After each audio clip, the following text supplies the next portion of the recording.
ನೋಡ್ತಾ ಇದ್ರೆ VC news, ನಾನು ಸ್ವಾಗತ್. ನೆನ್ನೆ ಅಷ್ಟೇ ದೇಶದ ಪ್ರಧಾನಿಯಾಗಿ ನರೇಂದ್ರ ಮೋದಿ ಅವರು ಅಧಿಕಾರವನ್ನು ಸ್ವೀಕಾರ ಮಾಡಿದ್ರು. ಇದರ ಜೊತೆಗೆ ನಮ್ಮ ಹಾಸನ ಜಿಲ್ಲೆಯ ಹೆಮ್ಮೆ ಮಾಜಿ ಪ್ರಧಾನಿ ಎಚ್.ಡಿ. ದೇವೇಗೌಡರು ಅವರ ಪುತ್ರ ಹಾಸನ ಜಿಲ್ಲೆಯವರೇ ಆದಂತಹ ಎಚ್.ಡಿ. ಕುಮಾರಸ್ವಾಮಿ ಅವರು ಮಂಡ್ಯದಿಂದ ಸ್ಪರ್ಧೆ ಮಾಡಿ ಸಂಸದರಾಗಿ ಆಯ್ಕೆಯಾಗಿ ಈಗ ಕೇಂದ್ರ ಸಚಿವರಾಗಿಯೂ ಕೂಡ ಪ್ರಮಾಣ ವಚನವನ್ನ ನೆನೆ ಸ್ವೀಕಾರವನ್ನ ಮಾಡಿದ್ದಾರೆ. ಹಾಸನದ ಸಂಸದರು ಸೋತರೂ ಕೂಡ ಹಾಸನ ಜಿಲ್ಲೆಯವರೇ ಆದ ಹಾಸನದ ಮನೆ ಮಗನಾದ ಎಚ್.ಡಿ. ಕುಮಾರಸ್ವಾಮಿ ಅವರು ಸಂಸದರಾಗಿ ಗೆದ್ದು ಕೇಂದ್ರದ ಮಂತ್ರಿಯಾಗಿದ್ದಾರೆ ಅನ್ನೋದು ಹಾಸನ ಜಿಲ್ಲೆಯ ಮಟ್ಟಕ್ಕೂ ಕೂಡ ಖುಷಿ ಪಡ್ತಕ್ಕಂಥ ವಿಚಾರ. ಜೊತೆಗೆ ಹಳೆ ಮೈಸೂರು ಭಾಗಕ್ಕೂ ಕೂಡ ಇದೊಂದು ಖುಷಿ ಪಡ್ತಕ್ಕಂಥ ವಿಚಾರ. ಇದರ ಜೊತೆಗೆ ಒಂದು ಕಡೆ ಕುಮಾರಸ್ವಾಮಿ ಅವರು ಕೇಂದ್ರ ಮಂತ್ರಿಯಾಗಿ ಅಧಿಕಾರವನ್ನ ಸ್ವೀಕಾರ ಮಾಡಿದ್ದಾರೆ, ನೂತನ ಸಂಸದರಾಗಿ ಆಯ್ಕೆ ಮಾಡಿದ್ದಾರೆ. ಈ ಹಿಂದೆ ಆ ಭಾಗದಲ್ಲಿ ಸಂಸದರಾಗಿದ್ದಂತಹ ಸುಮಲತಾ ಅವರು 5 ವರ್ಷದಲ್ಲಿ 5 ಬಾರಿ ಕ್ಷೇತ್ರಕ್ಕೆ 5-6 ಸಲ ಕ್ಷೇತ್ರಕ್ಕೆ ಬಂದಿದ್ದನ್ನ ಹೊರತುಪಡಿಸಿದ್ರೆ ಕ್ಷೇತ್ರದಲ್ಲಿ ಆ ಮೇಡಮ್ ಮಾಡಿದಂತಹ ಸಾಧನೆಗಳು ತೀರಾ ಕಮ್ಮಿ ಅಂತ ಜನ ಹೇಳ್ತಾರೆ. ಟಿಕೆಟ್ ಸಿಗ್ಲಿಲ್ಲ, ಸ್ಪರ್ಧೆ ಮಾಡಲಿಲ್ಲ, ಟಿಕೆಟ್ ಸಿಕ್ಕಿದ್ರು ಅವ್ರೇನು ಗೆಲ್ತಿರ್ಲಿಲ್ಲ ಅಂತ ಅಲ್ಲಿ ಭಾಗದ ಜನ ನಾವು ಮತಬೇಟೆಗೆ ಹೋದಾಗ ಹೇಳ್ತಾ ಇದ್ರು. ಫೈನ್, ಯಾಕೆ ಇವೆಲ್ಲವನ್ನ ಹೇಳ್ತಾ ಇದ್ದೀನಿ ಅಂತ ಅಂದ್ರೆ, ಮಂಡ್ಯ ಜಿಲ್ಲೆಯ ಒಂದು ಗ್ರಾಮದ ಬಗ್ಗೆ ನಿಮ್ಗೆ ಆ ಗ್ರಾಮವನ್ನ ಪರಿಚಯ ಮಾಡ್ಕೊಡ್ಬೇಕು ಅಂತ ನಾನು ಇವತ್ತು ಅನ್ಕೊಂಡಿದ್ದೀನಿ. ಸ್ವತಂತ್ರ ಬಂದು 76 ವರ್ಷಗಳು ಆಗಿದೆ. ಆದ್ರೆ ಈ ಗ್ರಾಮ ಅಭಿವೃದ್ಧಿ ಆಗೋದೋಗ್ಲಿ, ಕೊನೆ ಪಕ್ಷ ಈ ಗ್ರಾಮ ಮೂಲಭೂತ ಸೌಕರ್ಯಗಳನ್ನು ಕೂಡ ಪಡ್ಕೊಳ್ಳೋದ್ರಲ್ಲಿ ವಿಫಲವಾಗಿದೆ.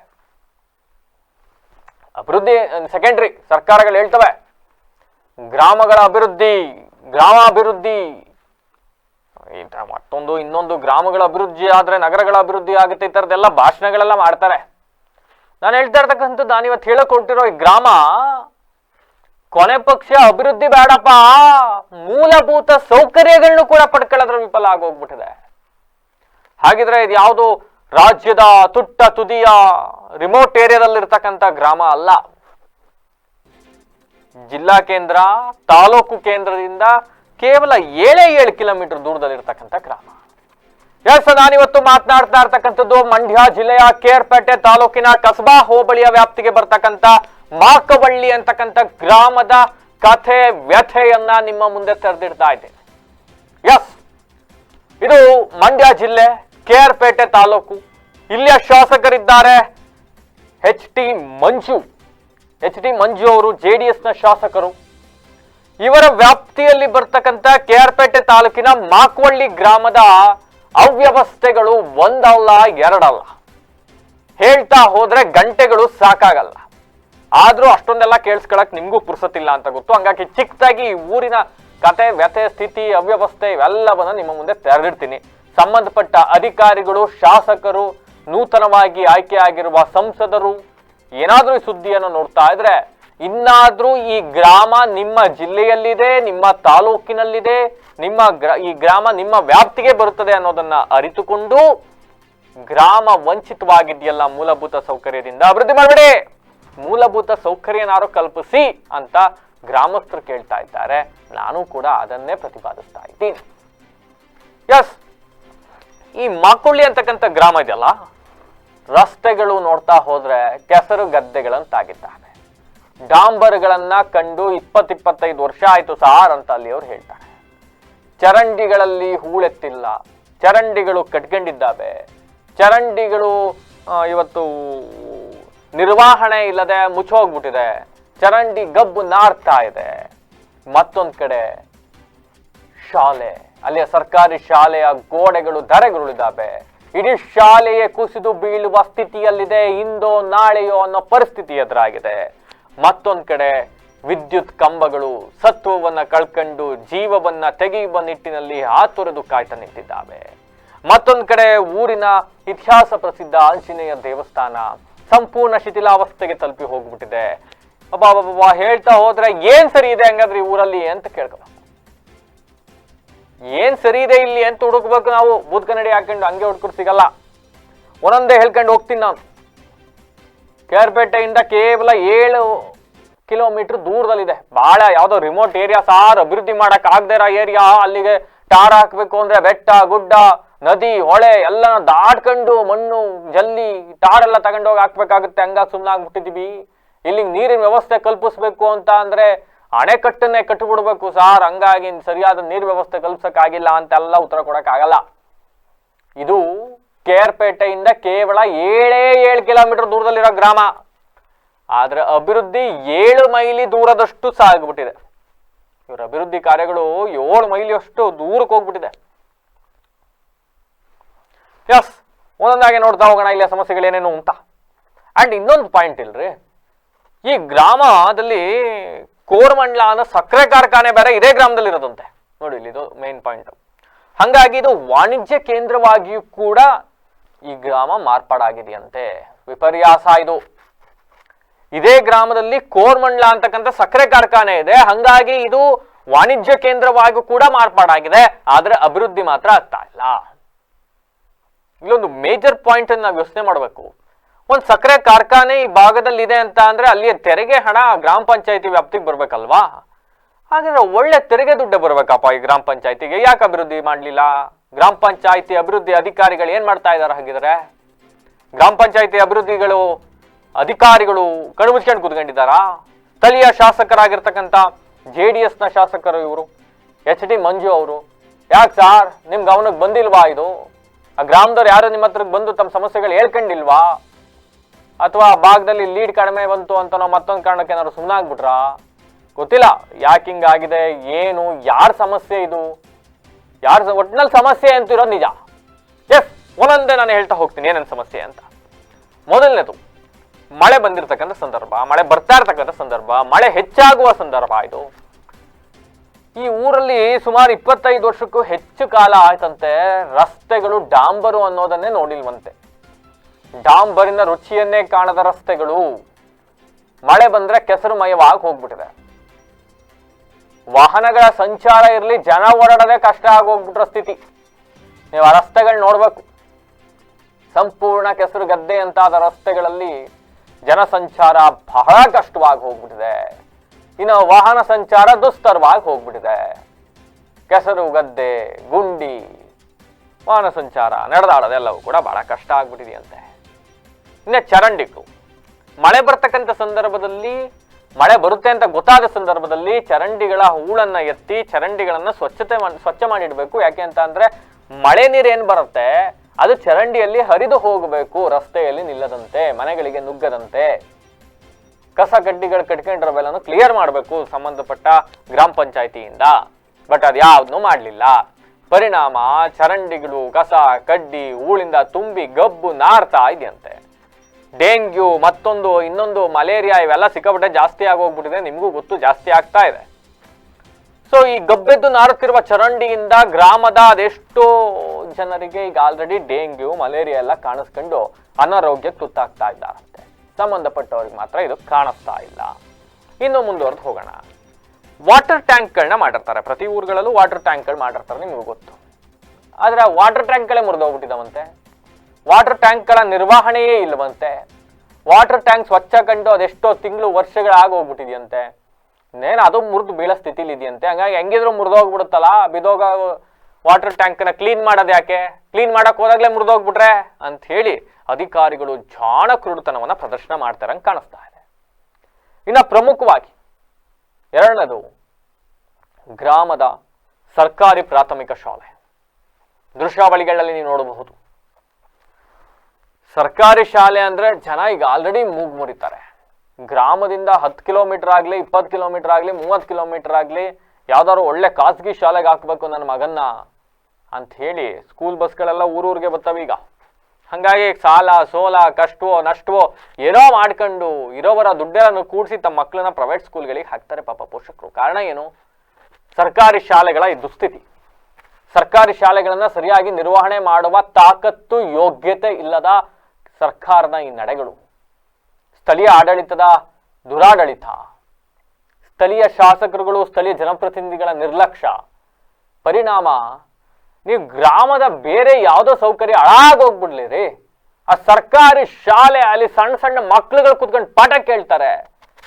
ಈ ಮಳೆ ಗಾಳಿಗೆ ಏನಾದ್ರೂ ಗೋಡೆಗಳು ಕುಸಿದು ಬಿದ್ರೆ, ಯಾವುದಾದರೂ ಜೀವ ಹಾನಿಯಾದರೆ, ಮುಂದಿನ ಭವಿಷ್ಯ ಇಲ್ಲಿ ಕೊನೆಗಂಡು ಬಿಟ್ರೆ ಯಾರೇ ಉತ್ತರ ಕೊಡ್ತೀರಿ?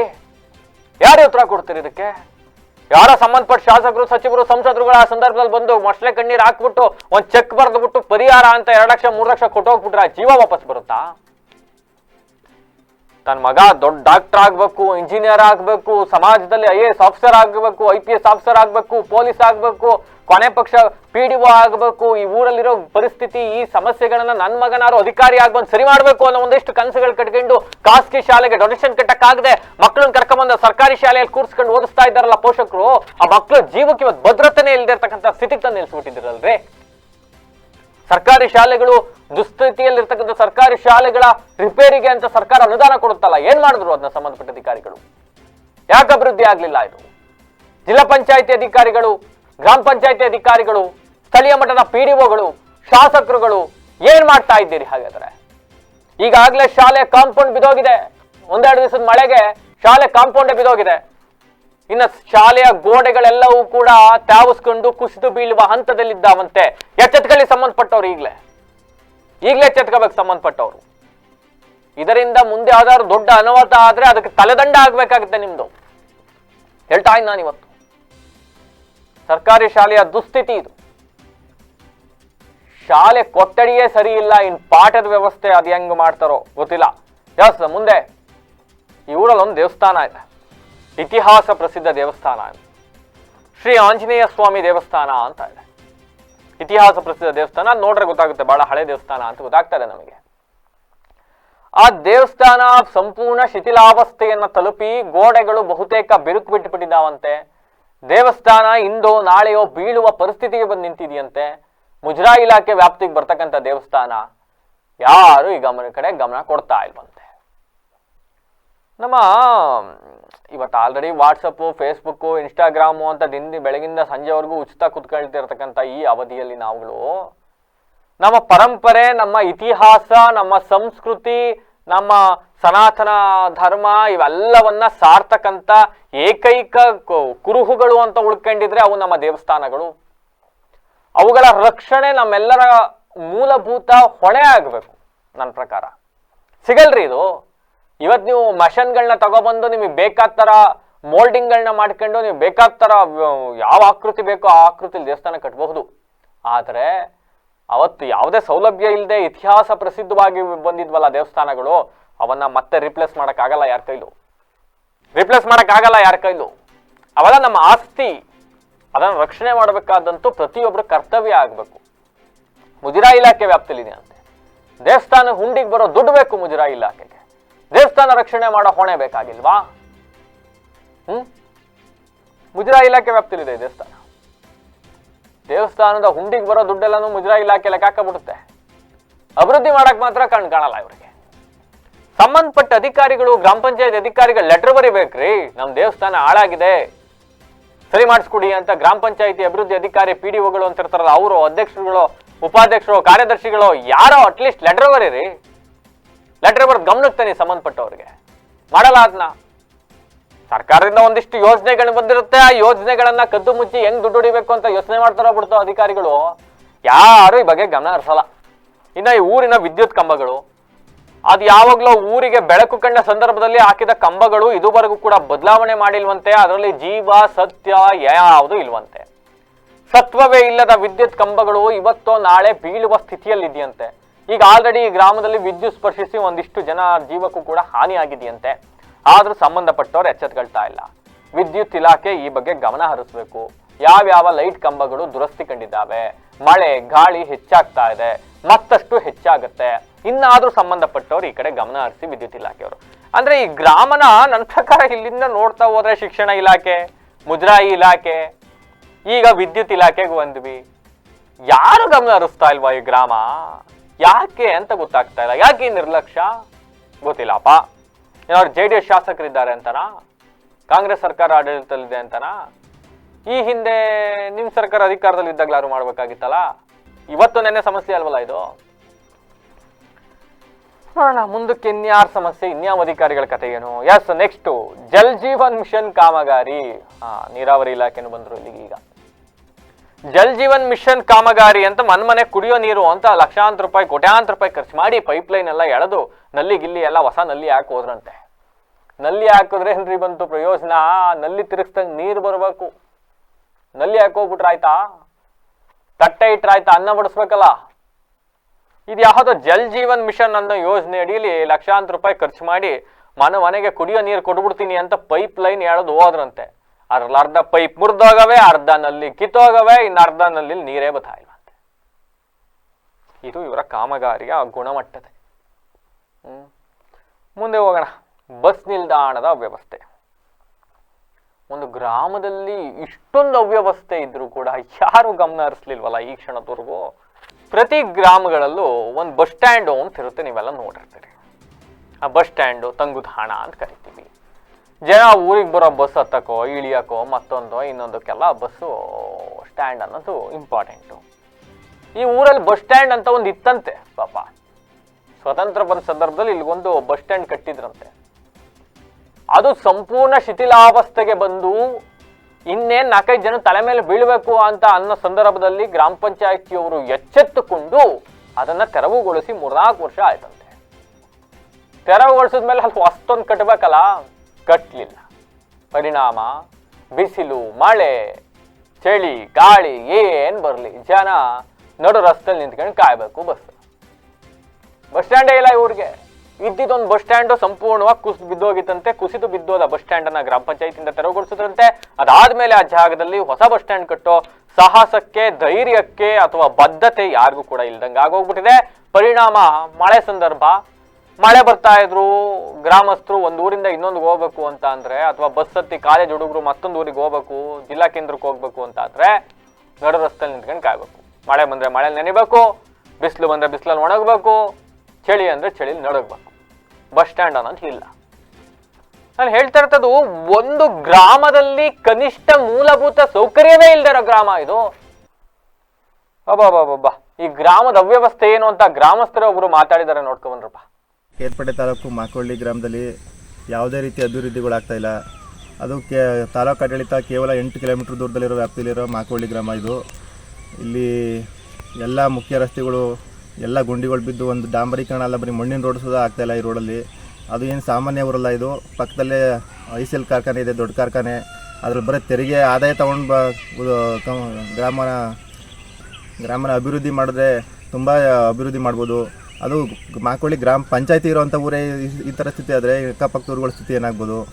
ಯಾವುದೇ ರೀತಿ ಹಾಗೆ ಗ್ರಾಮ ಪಂಚಾಯತಿ ಅಧಿಕಾರಿಗಳು ಹಾಗೂ ಗ್ರಾಮ ಪಂಚಾಯತಿ ಸದಸ್ಯರುಗಳಿಗೆ ಪಕ್ಕದಲ್ಲಿರೋ ಕಾರ್ಖಾನೆಯಿಂದ ಸಮರ್ಪಕವಾಗಿ ಟ್ಯಾಕ್ಸನ್ನು ಪಡಿತಾ ಇಲ್ಲ.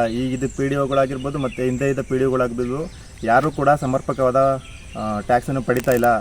ಅದು ಆದಾಯ ಆಧರಿಸಿ ಮೌಲ್ಯಮಾಪನ ಮಾಡಿ ಅದಕ್ಕೆ ಎಷ್ಟು ಟ್ಯಾಕ್ಸ್ ಬರಬೇಕು ಅದು ಟ್ಯಾಕ್ಸನ್ನು ಪಡೆದು ಅದರ ಟ್ಯಾಕ್ಸನ್ನು ಪಡ್ಕೊಂಡ್ರೆ ಸರಿಯಾಗುತ್ತೆ. ಈ ಎಲ್ಲ ಅಧಿಕಾರಿಗಳು ಪಿ ಡಿ ಒಗಳು ಬಂದವರೆಲ್ಲ ಅವ್ರ ಕಾರ್ಖಾನೆಯ ಕೈಗೊಂಬೆ ಅಂತ ಆಗಿ ಅವ್ರು ಕೊಟ್ಟಷ್ಟೇ ಇವ್ರು ಇಸ್ಕೊಂಡಷ್ಟೇ ಆಗಿ ಅಷ್ಟೇ ದುಡ್ಡು ಟ್ಯಾಕ್ಸ್ ತಗೋತಾ ಇದ್ದಾರೆ.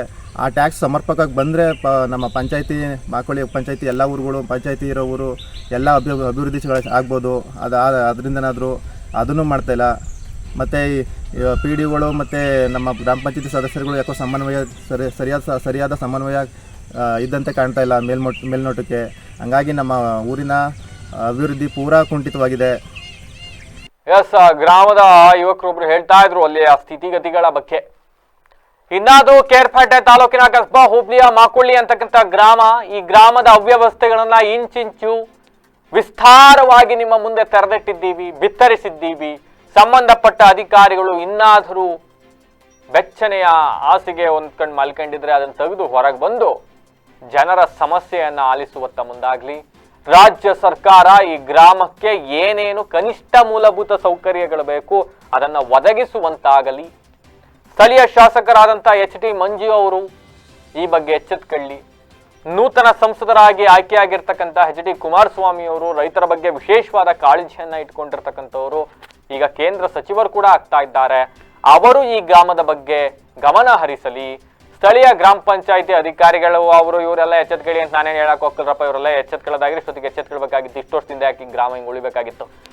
ಒಟ್ಟಲ್ಲಿ ನಮ್ಮ ಸ್ಥಳೀಯ ಪ್ರತಿನಿಧಿ ಇದೇ ಗ್ರಾಮದವರು ಮನು ಮಾಕೋಳ್ಳಿ ಅವರು ಈ ವರದಿಯನ್ನ ಸಬ್ಮಿಟ್ ಮಾಡಿದ್ದಾರೆ. ಅದನ್ನ ವಿತ್ ವಿಜುವಲ್ಸ್ ವಿತ್ ಎವಿಡೆನ್ಸ್ ಗ್ರಾಮದ ಅವ್ಯವಸ್ಥೆಯನ್ನ ನಿಮ್ಮ ಮುಂದೆ ತೆರೆದಿಡುವ ಪ್ರಯತ್ನವನ್ನ ನಾವು ಮಾಡಿದ್ದೀವಿ. ಇನ್ನೇನಿದ್ರು ನಿಮ್ಮ ಕೆಲಸ, ಸಂಬಂಧಪಟ್ಟ ಅಧಿಕಾರಿಗಳು ಇನ್ನಾದ್ರೂ ಮಾಡಿ ಜನರು ಕ್ಯಾಗ್ರಿಸಿ ಮಕುಕ್ಕಿಯಕ್ಕಿಂತ ಮುಂಚೆ ಎಚ್ಚೆತ್ಕೊಳ್ಳಿ ಅಂತ ಹೇಳ್ತಾ, ಇದಾಗಿತ್ತು ಹೊತ್ತಿನ ವಿಶೇಷ. ನಿರಂತರ ಸುದ್ದಿಗಾಗಿ ನೋಡ್ತಾ ಇರಿ BBC ಟಿವಿ, ಸತ್ಯದ ಕಡೆ ನಮ್ಮ ನಡೆ.